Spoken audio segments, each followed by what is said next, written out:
சென்றதும் வென்றதும் அத்தியாயம் 13. கொலம்பஸ் கொள்ளையர்கள் கிட்ட இருந்து தப்பிச்சு போர்ச்சுகல்ல கரை ஒதுங்கிட்டாரு. அங்க லிஸ்பன்ங்கிற ஒரு நகரத்தை போய் சேர்றாரு. அவருடைய வாழ்க்கையே மாற்றியது அந்த நகரம்.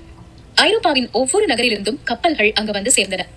ஒவ்வொரு கப்பல்ல இருந்தும் பலவிதமான கதைகளும் கரை இறங்கின. நான் அங்க அதை பார்த்தேன், இங்க இதை பார்த்தேன் அப்படின்னு மாலுமிகள் சுவாரஸ்யமா பேசிட்டே இருக்கிறாங்க அந்த கப்பலுக்கு பக்கத்துல இருந்து. அப்போ கொலம்பஸின் சகோதரர் ஒருத்தர் லிஸ்பன்ல இருந்தாரு. வரைபடம் தயாரிக்கக்கூடிய பணியில அவர் ஈடுபட்டிருந்தார்.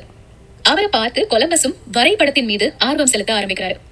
புதிய இடங்களை கண்டறிந்த மாலுமிகள் கிட்ட பேசி வரைபடங்களை உருவாக்குவாரு.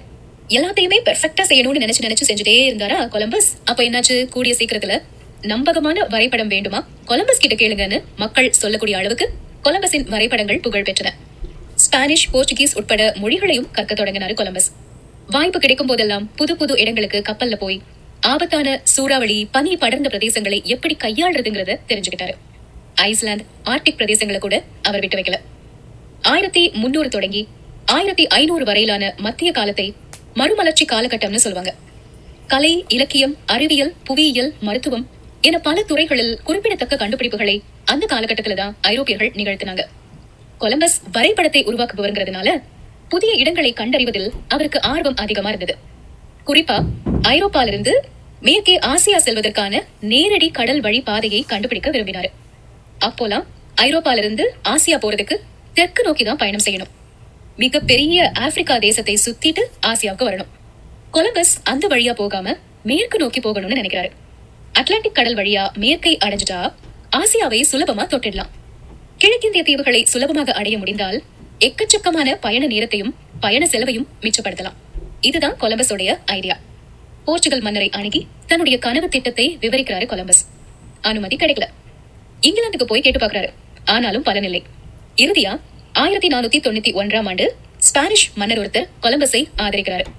அவர் கொலம்பஸ்க்கு ஒரு சலுகையும் கொடுக்கிறாரு.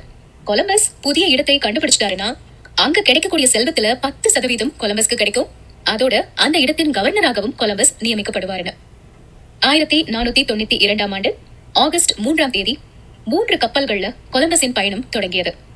தி நீனா, தி பிண்டா, தி சாண்டா, அதுதான் அந்த கப்பல்களின் பெயர்கள்.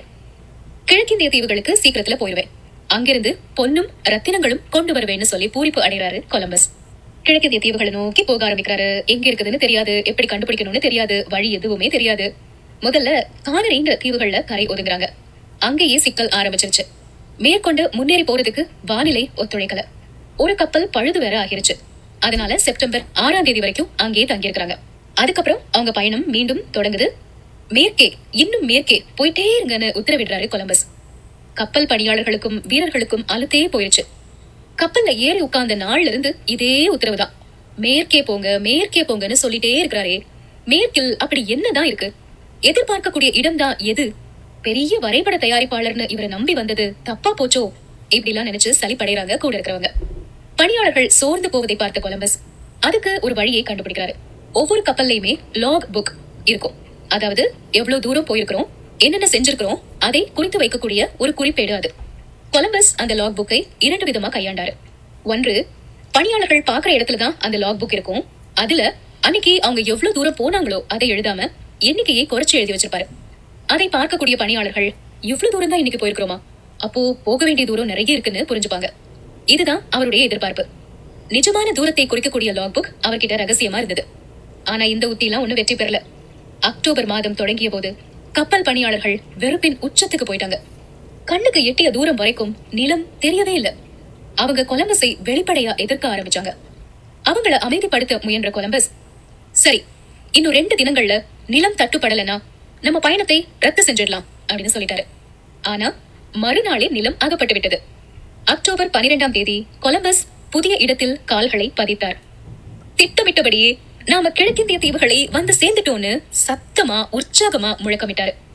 அங்கிருந்த பழங்குடி மக்களை இந்தியர்கள்னு அழைக்கிறாரு கொலம்பஸ். ஆனா உண்மையிலே அவர் போனது கிழக்கிந்திய தீவும் இல்ல, அங்க இருந்தவங்க இந்தியர்களும் இல்ல. அது பஹாமா தீவுகள். அங்கிருந்து கியூபா தொடங்கி பல கரீபியன் தீவுகளை சுத்தி வர்றாரு. மனிதர்கள் யாரும் கால் பதிக்காத புதிய உலகத்தை கண்டுபிடித்து விட்ட திருப்தி அவருக்கு ஏற்படுது. அந்த தீவுகள்ல ஏற்கனவே வசித்து வந்த பழங்குடிகள் யாருங்கிறத பத்தி அவர் யோசிக்கவே இல்ல. கொலம்பஸ் அந்த பழங்குடிகளை மதிக்கவே இல்ல. அதோட அவங்க கூட பலத்த மோதல்லையும் ஈடுபடுறாரு. மேலும் இருமுறை பயணங்கள் மேற்கொண்ட கொலம்பஸ் தென் அமெரிக்கா, மத்திய அமெரிக்கா ஆகிய பகுதிகளுக்கு போயிட்டு வந்தாரு. USA என அழைக்கப்படக்கூடிய வட அமெரிக்காவில் அவர் கால் பதிக்கவே இல்லை. கொலம்பஸ் கிழக்கிந்திய தீவுகளையும் கண்டுபிடிக்கவில்லை, அமெரிக்காவிலையும் கால் பதிக்கவில்லை. ஆனாலும் அமெரிக்காவை கண்டுபிடிச்சவர் கொலம்பஸ் என்ற பெயர் அவரோடு ஒட்டி கொண்டு விட்டது.